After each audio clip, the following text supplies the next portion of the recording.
Hello, welcome to lawyer academy India. मैं हूं advocate करण मौर्य और हम लोग देखने वाले अपना एमसीक्यूज का पार्ट वन। और ये एमसीक्यूज है क्या, किस सब्जेक्ट के, तो ये है हमारे भारतीय साक्ष्य अधिनियम के बीएसए के। ठीक है। और इसमें इसलिए इम्पोर्टेंट है ये लेक्चर्स क्योंकि ये हम 6 पार्ट्स बनाएंगे और इस 6 पार्ट्स में हम पूरा का पूरा बीएसए कवर कर लेंगे।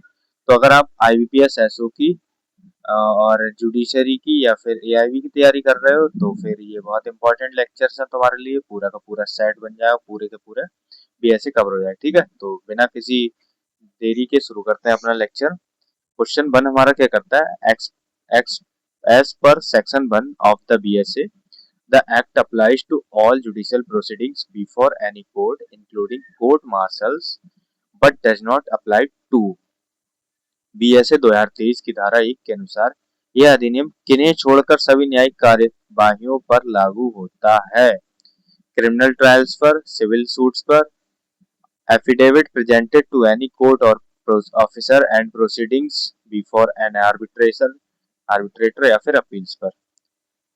क्वेश्चन इंपॉर्टेंट है, एग्जाम्स में आ जाता है, तो इसका आंसर दो मेरे को 5 सेकंड्स में।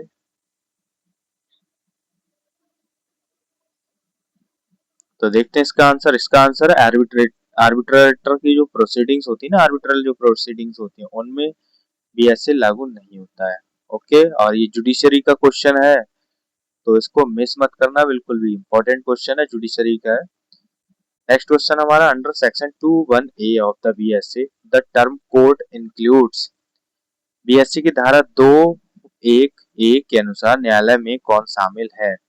Arbitrators only, only high court जजेस, ओनली मजिस्ट्रेट्स या फिर ऑल जजेस and magistrates and all persons except arbitrators legally authorized to take evidence. बहुत इंपॉर्टेंट क्वेश्चन है जुडिशरी वालों के लिए और आईबीपीएस एसओ दोनों के लिए, क्योंकि डेफिनेशन से डेफिनेटली क्वेश्चन आता है, एक क्वेश्चन बीएसए से, तो बहुत ध्यान से देना इसका आंसर। देखते हैं क्या आंसर है इसका। तो इसका आंसर हमारा सभी जजेस, मजिस्ट्रेट्स और सभी पर्सन, लेकिन आर्बिट्रेटर जो होते हैं वो नहीं होते हैं। ठीक है, जजेस। और एक चीज याद रखना, आर्बिट्रेशन की जो प्रोसीडिंग्स होते हैं उसमें बीएसए नहीं अप्लाई होता है मोस्टली। कभी कभी हो सकता है बट मोस्टली नहीं होता। और आर्बिट्रेटर्स भी बीएसए जो जजेस होते हैं, कोर्ट होते हैं, उससे बाहर रहते हैं। ठीक है। नेक्स्ट क्वेश्चन हमारा, conclusive proof is defined under section 21B of BSA 2 में। बीएसए की धारा 21B में निर्णायक साक्ष्य का क्या अर्थ है।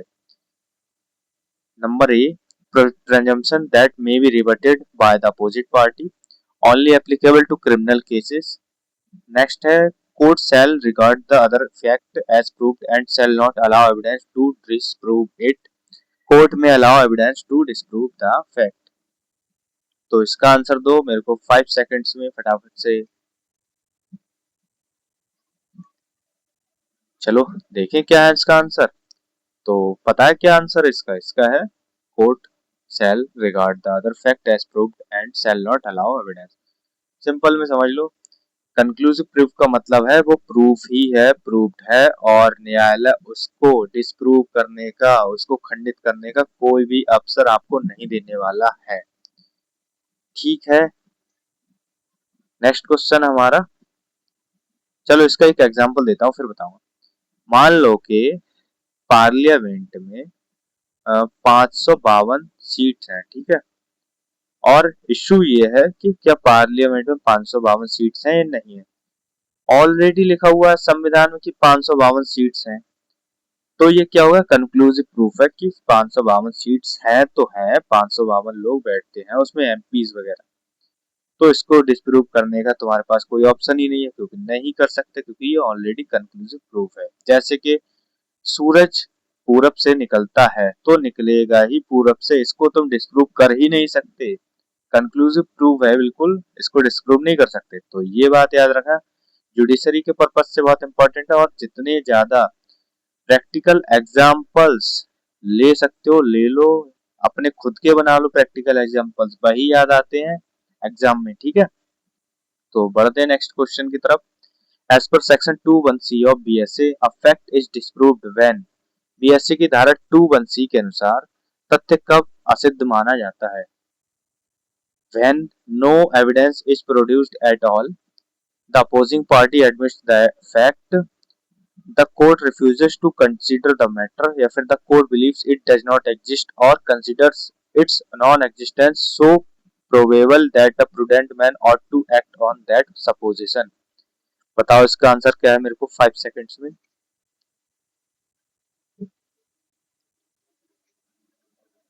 तो इसका आंसर है हमारा ऑप्शन नंबर डी। ठीक है, कोर्ट ऐसा मानता है कि ऐसा कोई फैक्ट जो है एग्जिस्ट ही नहीं कर सकता, करता है, एग्जिस्ट ही नहीं करता है, तो ऐसा क्या डिस्प्रूव माना जाएगा? नेक्स्ट क्वेश्चन हमारा under section 21D of BSA document means any matter expressed described और recorded upon any substances and expressly includes. BSA की धारा 21D के अनुसार दस्तावेज की परिभाषा में स्पष्ट रूप से क्या शामिल होता है? Electronic and digital records including email, server logs and voicemail messages, only paper writing, registered deeds या फिर ओरल स्टेटमेंट। आंसर मेरे को तो 5 सेकंड्स में। और हाँ, बेरेक्ट नहीं लेकर बैठे हो, लेकर बैठो, बेरेक्ट बहुत जरूरी है, बिना बेरेक्ट के मत पढ़ा करो, और एक नोटबुक भी लेकर बैठा करो क्योंकि जो भी इम्पोर्टेंट क्वेश्चन है वो लिख लिया करो कॉपी में। ठीक है, इसका आंसर देखते हैं हमारा क्या है। तो इसका आंसर हमारा A, electronic and digital records including emails, server logs and voicemail messages. I think ये क्लियर हो गया होगा आपको। नेक्स्ट क्वेश्चन हमारा as per section 21I of BSA when the court is directed to shall presume a fact it means. BSA की धारा 21I के अनुसार शैल प्रिज्यूम उपधारित करेगा निर्देशित होने पर इसका क्या अर्थ है? The court has discretion whether to presume the fact, no presumption can ever be rebutted, the fact must be proved by direct evidence only, या फिर the court shall regard the fact as proved unless and until it is disproved। इसका answer मेरे को बताओ 5 second में फटाफट सोचकर।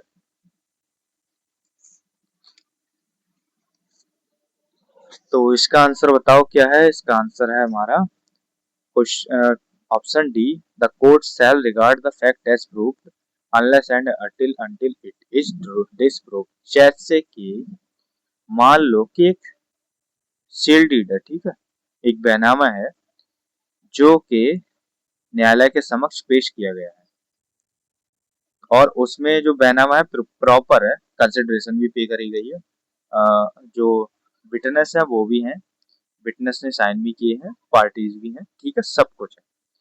तो न्यायालय ये सोचेगा, शैल प्रिज्यूम करेगा कि the sale deed is genuine, जो बैनामा है वो बिल्कुल ठीक है, उसमें कोई कमी नहीं, ये कौन न्यायालय प्रिज्यूम करेगा? शैल presume.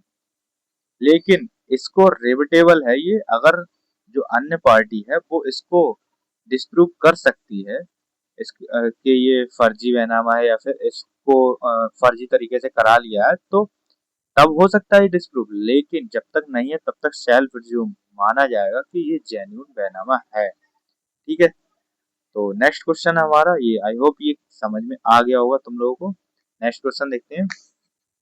Under section 21K of BSA, a fact is said to be relevant to another when।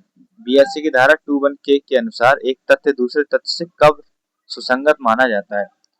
Judiciary से इंपॉर्टेंट क्वेश्चन है, जुडिशरी में आ जाता है ये क्वेश्चन, और एआईबी में भी आ चुका है, आईबीपीएस एसओ में भी आ चुका है, तो ध्यान रखना इसको और एक दो बार रिवाइज करना इस क्वेश्चन को।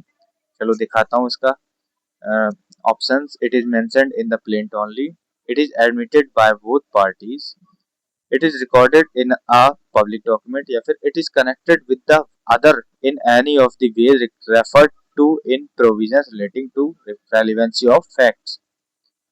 क्या कुछ आंसर है इसका? 5 सेकंड्स में मेरे को बताओ आप लोग।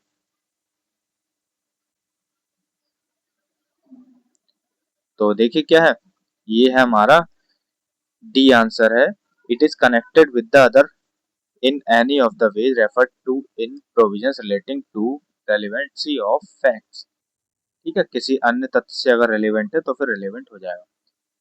नेक्स्ट क्वेश्चन हमारा section 3 of BSA provides that evidence may be given in a suit और प्रोसीडिंग ऑफ। बीएसए की धारा 3 जो पुराने साक्ष्य अधिनियम की धारा 5 के समान है, किन तथ्यों पर साक्ष्य देने की अनुमति देती है?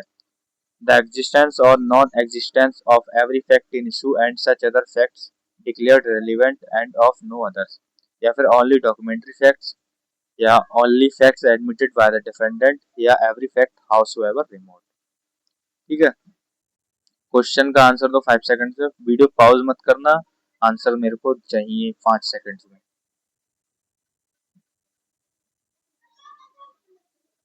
जो चले देखें आंसर क्या है इसका। तो इसका आंसर है हमारा ए, जो है सूट की प्रोसीडिंग्स क्या करती हैं? द एग्जिस्टेंस और non existence of every fact in issue and such other fact declared relevant and of no others. Next question हमारा, in Sukhdev versus state of UP on the res gestae rule under section 4 BSA, old था section 6 Indian evidence act, the supreme court held that. सुकर वर्सेज उत्तर प्रदेश राज्य में BSA की धारा 4 पर सर्वोच्च न्यायालय ने क्या कहा था? A spontaneous statement by an injured person right after the incident is admissible as res gestae even if he is later available as a witness. Statements must always be recorded by a magistrate to be admissible under this rule. या फिर res gestae apply only in civil cases? बिल्कुल नहीं। Only written statements qualify as res gestae. 5 seconds आपके पास, answer दो मेरे को।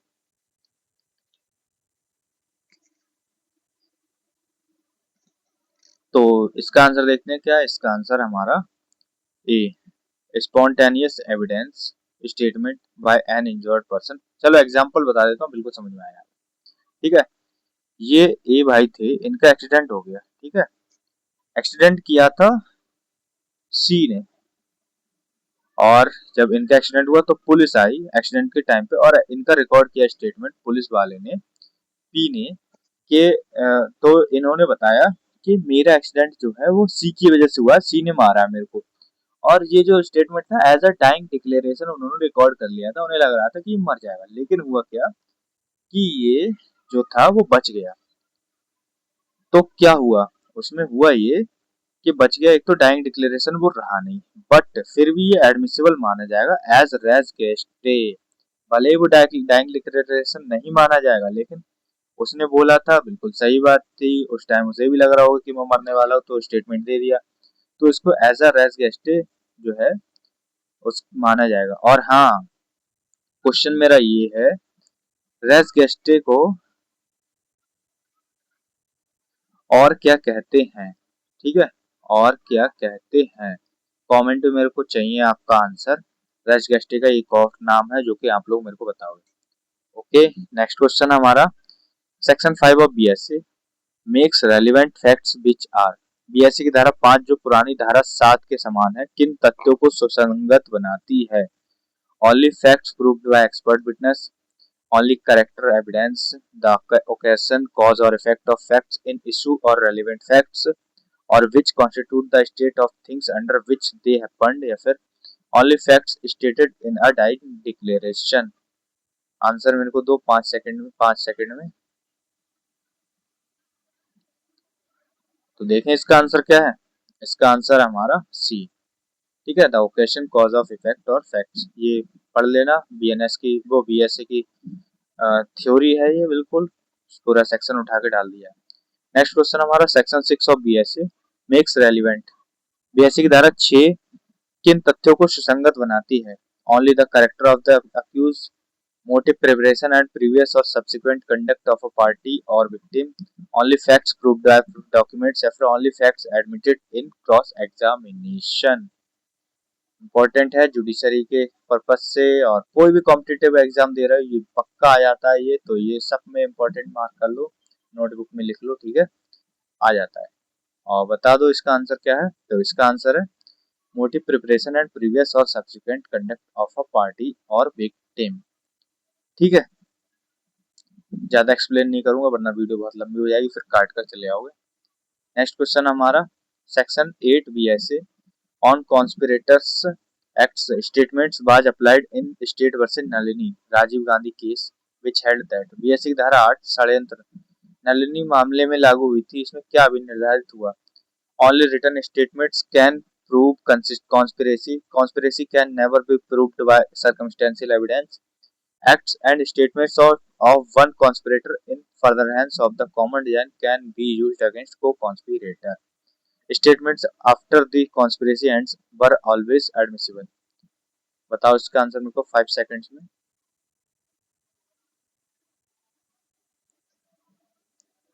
तो देखते हैं इसका आंसर क्या है।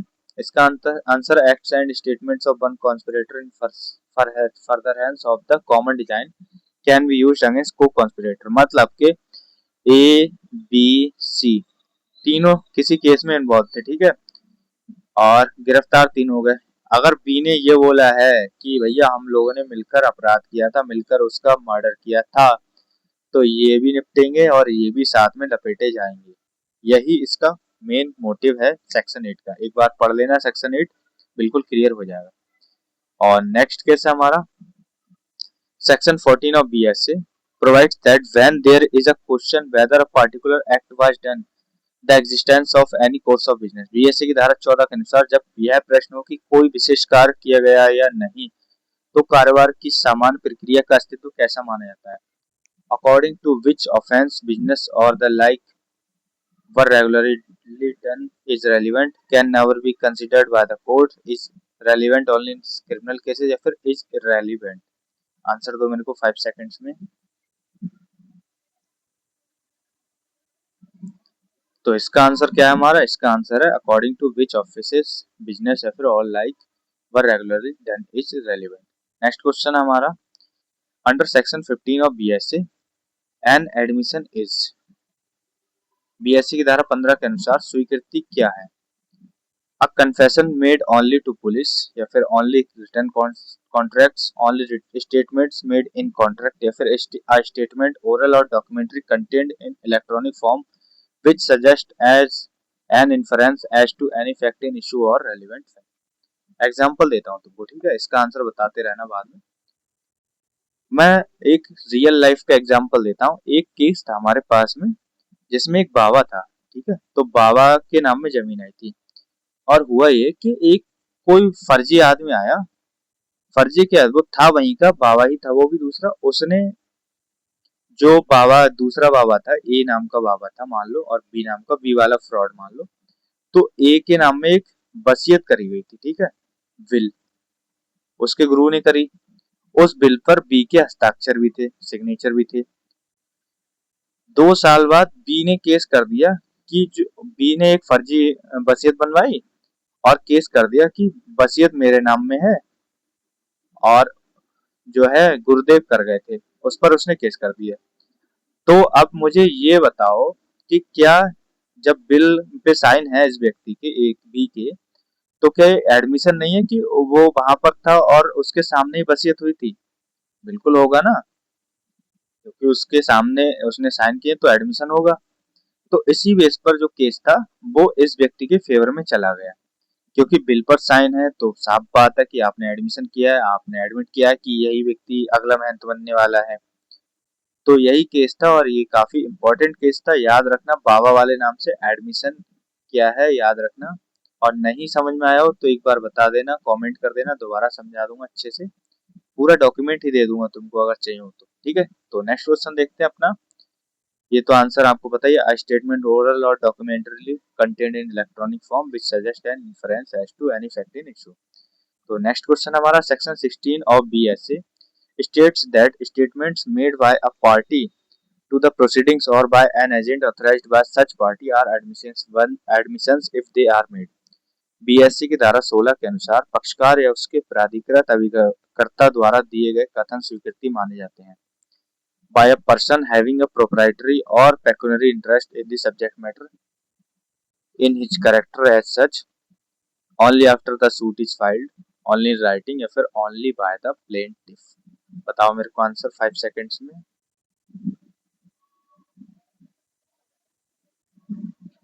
चलो देखते हैं इसका आंसर क्या है। वैसे तो गेस कर ही लिया होगा आपने, ए है इसका answer. by a person having a proprietary or pecuniary interest in the subject matter in his character as such.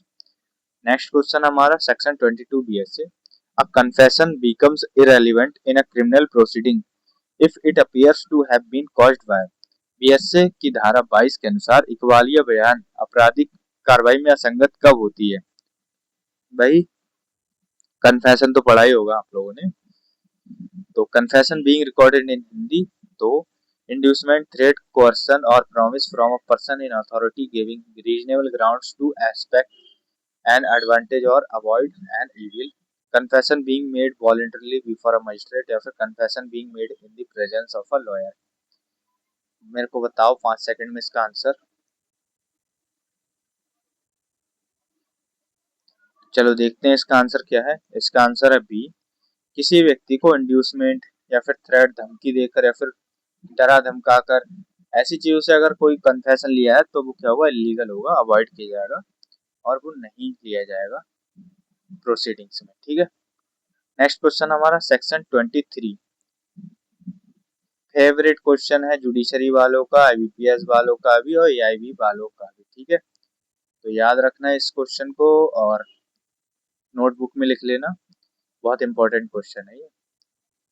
तो प्रोवाइड क्या करता है बीएससी की धारा 23। बीएससी की धारा 23 के अनुसार पुलिस अधिकारी के समक्ष दिया गया इकबालिया बयान किस स्थिति में है?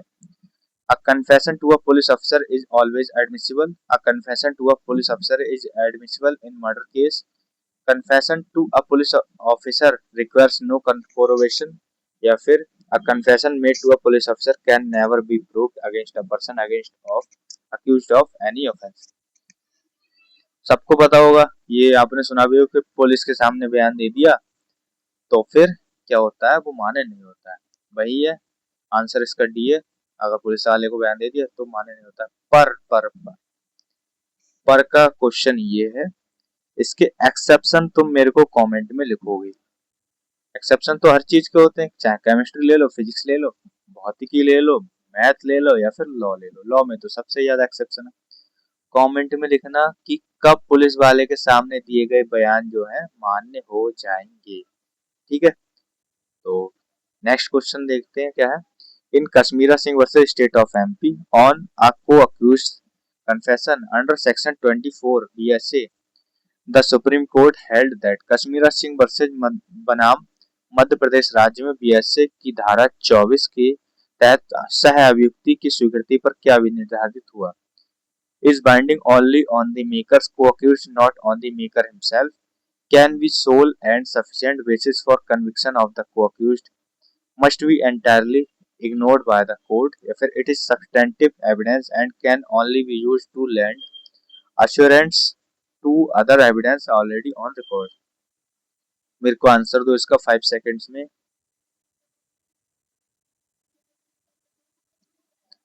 चलो देखते हैं इसका आंसर क्या है। तो इसका आंसर हमारा it is not substantial evidence and can only be used to lend assurance to other evidence already on record. ठीक है, नेक्स्ट क्वेश्चन हमारा section 25 of BSA provides that admissions. BSA की धारा 25 के अनुसार स्वीकृतियां किस प्रकार की होती हैं? Are conclusive proof of the matters admitted and can not ever be explained away, are not conclusive proof of the matters admitted but may operate as estoppels, bind only third parties, are irrelevant in other cases, in all cases. Important question है, कई बार पूछ लिया जाता है exams में, judiciary वालों का favourite question है, तो इसको याद रखना। 5 सेकंड्स देता हूँ आंसर देने के।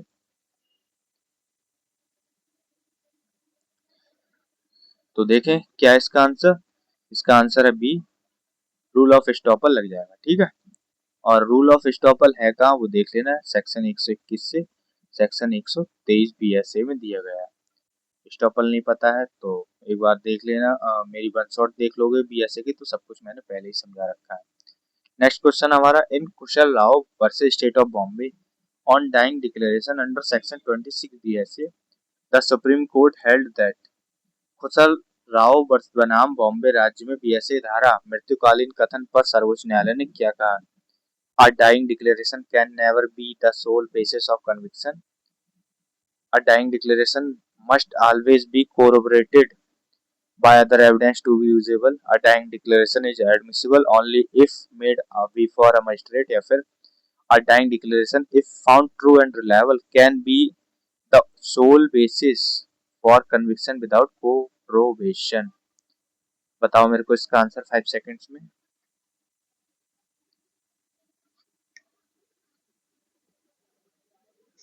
ठीक है, देखते हैं इसका आंसर क्या है हमारा। तो इसका आंसर हमारा डी, डाइंग डिक्लेरेशन है। अगर फाउंड ट्रू फाउंड माना जाता है, उन्हें लगता है कि भाई हाँ बिल्कुल सच ही बोला था, तो उसी के बेस पर क्या कर सकते हैं, कन्विक्ट किया जा सकता है अक्यूज्ड को। ठीक है, तो नेक्स्ट क्वेश्चन देखते हैं अपना। Section 28 BSA, regular business account entries are relevant but alone are not sufficient to. BSA धारा 28 के अनुसार लेखा वही प्रविष्टियां सुसंगत हैं पर अकेले किस बात के लिए पर्याप्त नहीं है। To identify the handwriting of the clerk, to charge any person with liability, to prove the existence of the account book, या फिर to be admitted in a civil suit. 5 second देता हूँ आंसर देने के, दो।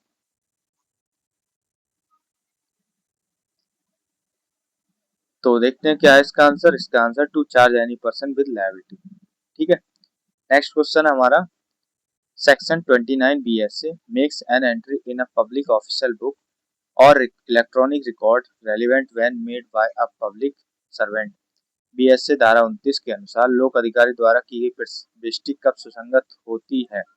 Only if attested by two witnesses in discharge of his official duty or by person performing a duty especially enjoined by law, only if made in a foreign language, या फिर only if it is more than 50 years old। मेरे को इसका answer चाहिए 5 seconds में।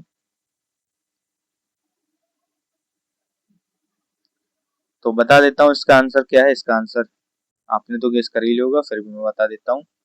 B answer है, जब कोई सरकारी व्यक्ति है उसने अपनी जो in his discharge of his official duty, जैसे कि टीटी साहब है, ठीक है, रेल में जब ड्यूटी कर रहे हैं वहां पर जो भी एंट्रीज होंगी उनकी करी हुई at the time of duty, तो वो क्या मानी जाएंगे, वो रेलिवेंट मानी जाएंगे, और वो क्या मानी जाएंगे, एज अ इलेक्ट्रॉनिक रिकॉर्ड मान ली जाएंगे, या फिर इलेक्ट्रॉनिक भी नहीं, फिजिकल रिकॉर्ड है तो फिजिकल रिकॉर्ड भी मान ली जाएगी। ठीक है, नेक्स्ट क्वेश्चन है।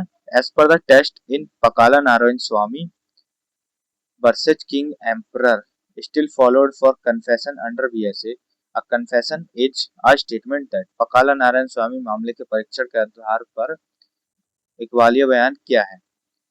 Only statements recorded on video, any statement made by the accused whether it is admits guilt or not, a statement that merely explains an incriminating fact without admitting guilt, a statement made by an accused which must either admit or offense in terms or substantially admit all the facts constituting the offense।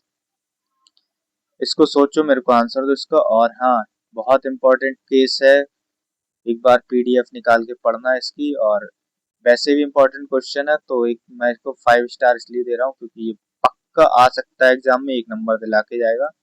चाहे कोई सा भी exam है, सब में आ सकता है। तो कोई भी एग्जाम की तैयारी कर रहे हो, इसको लिख लेना अपनी कॉपी में। ठीक है, तो इसका आंसर देखते हैं। तो इसका आंसर डी है, a statement made by an accused which must either admit the offense in terms substantially admit all the facts constituting the offense। ठीक है, नेक्स्ट क्वेश्चन हमारा। Section 7 of BSA makes relevant facts which are necessary to. BSA की धारा 7 किन तथ्यों को सुसंगत बनाती है। एक्सप्लेन और introduce a fact in issue और रेलिवेंट फैक्ट और व्हिच आइडेंटिफाई एनी पर्सन और थिंग और फिक्स द टाइम और प्लेस ऑफ इवेंट, या फिर show only the financial status of a party, establish caste of a party, या फिर prove only the character of the accused. 5 seconds में answer दो मेरे को।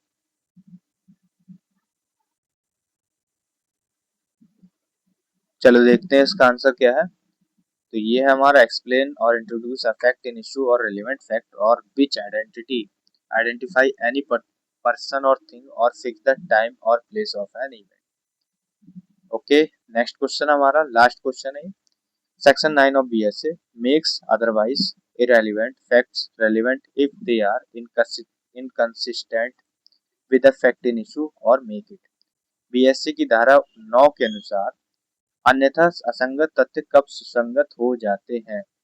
जब हाईली प्रोबेबल या फिर इम्प्रोबेबल हो, या completely irrelevant regardless of context, या फिर relevant only if proved bye an expert हो, या फिर हाईली इम्प्रोबेबल हो। आंसर दो मेरे को 5 सेकंड्स में इसका।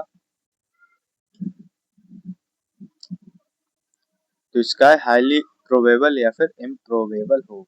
और पहली चीज टेलीग्राम ज्वाइन कर लो, दूसरी चीज व्हाट्सएप का चैनल ज्वाइन कर लो जहाँ पर हम इंटर्नशिप वगैरह की भी पोस्ट डालते रहते हैं। और ठीक है, और तीसरी चीज ये है कि एक अनाउंसमेंट है जो बता देता हूँ।